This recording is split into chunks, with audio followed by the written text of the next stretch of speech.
Good day to you. My name is Maria Kondzielska-Kopar, and this is Poland Daily Culture. And we take you for a journey through Dominican style of singing and the liturgical music and why it is needed in USA. With me on Skype is an absolute expert, Łukasz Miśko, a Dominican the president of a Dominican Center in Krakow of the liturgical singing. Father, thank you very much for calling us.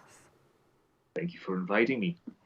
And I know that you're trying to make an international career for a Dominican style of singing, and you made it to the USA and to promote the style of singing also there.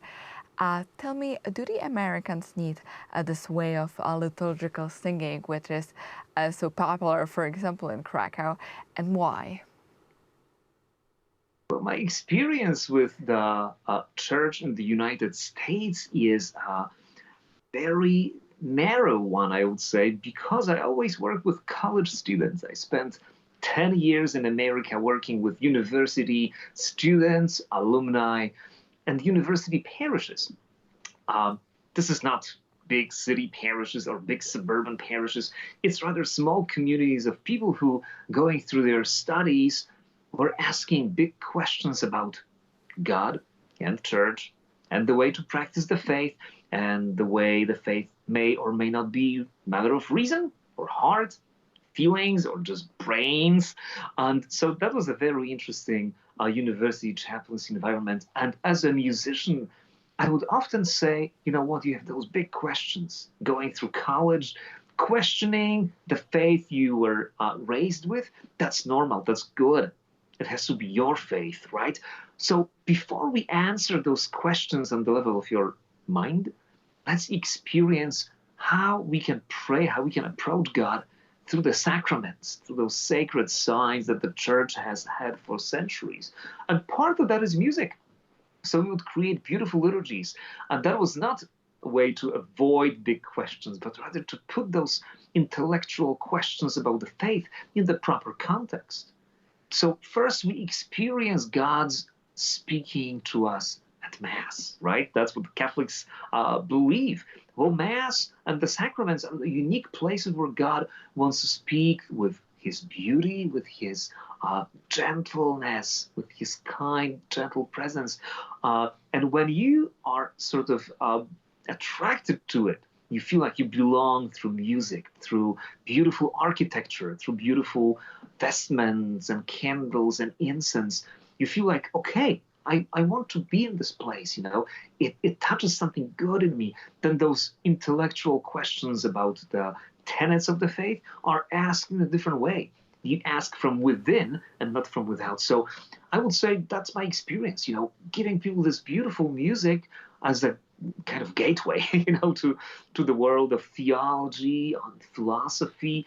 And well, in a way, you ask why this music is so good. Well, I think it's good because it touches so much in you. It touches your emotions, but also speaks to your mind. It's not banal. It's not kind of goofy and silly. It talks about the mysteries of human life and mysteries of God. This mystery of God, which takes us also a little bit to the other world with the history behind it, because there's this beautiful element about the fact that you are taking pieces which are historical, or some of are new, but sounds still very historical.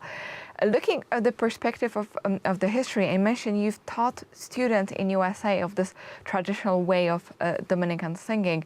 Is there any author or any, let's say, a book of songs which are, let's say, the most important, or something you need to learn, or you want to recommend to people who want to do this style of singing?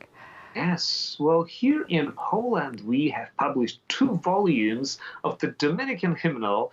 It's called Niepojęta Trójco in Polish, which translates as, "Oh, unfathomable Trinity," or ineffable Trinity, Niepojęta, beyond words, right? So we have 2 volumes of the Polish Dominican music published. Now, many songs of those hymnals have been adapted, translated to English in the course of the last 15 years. I would say there was a body of perhaps 50 or 60 hymns and songs that are available in English, and we haven't published them on paper yet. We still wait to reach that kind of critical mass of translated and adapted songs. But there are many authors. Here in Poland, I would just mention perhaps three or four. There's a Dominican priest, my comfort, by the name Father David Kurz, who composes a lot of beautiful music. The lay people like Urszula Rogala, Piotr Pałka, Paweł Bębenek, and many others whose music we have been publishing here in Poland and also translating to English in the course of the last couple of years. And I see that their music touches hearts and minds of people around the world. It looks like a fantastic work which you are achieving and sharing also with the world. So those books and also the way of singing and a wonderful Dominican liturgical center which is in Krakow all are let's say goals for anyone who is seeking this path of singing and this way of developing your voice. Father, thank you very much for sharing all this with us. And for me, right now, for you, the viewers of Poland Daily, is just to invite you to listen to this music, to reach it out, to check it out, because as you can see here, that it found its way to the modern world and is sung not only in Krakow and the monastery and in the Dominican monasteries, but also, as you've heard, in USA in many colleges. So why not to sing along? And thank you for watching Poland Daily Culture.